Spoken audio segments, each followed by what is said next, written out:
Kaixo denei! Bueno, dula gutxi etxeko traste zarrak txukuntzen ari nintzen, eta alako batean txikitako kromo batzuk topatu nituen. Claro, kromoak topatu nituen, da errepente txikitako oroitzapen pila bat etorri zitzaizkidan burura. Horrexegatik erabaki dut nire txikitako jolas favorituak gogora ekartzea. Lehen abizi esan dizuet kromoak topatu nituela, goatzea altzeate zuek txikitako kromo hoietaz. Beira ze polita, nire kromoak! Ala! Neria dia, neriak denak. Alburua zen, kromoak buruz bera jarri, eta, gutxinez beste pertsona bat behatzen nuen jolastu alizateko, bai?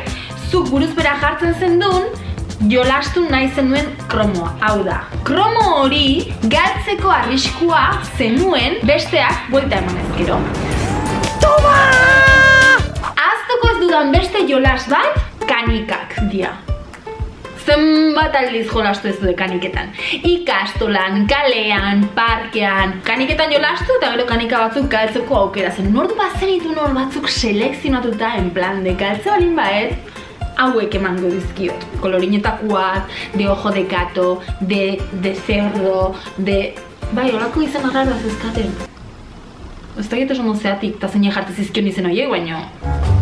Bai? Kendu!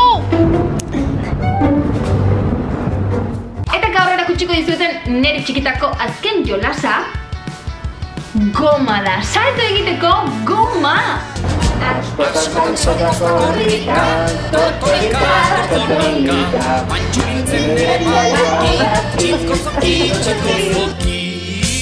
Eta esandakoa, kriston recuerdo polita dauzkatela, oso oroitzapen honak, seguru zuek ere gogora ekarri dituzuela hau dena kontatzen hasi naizenen.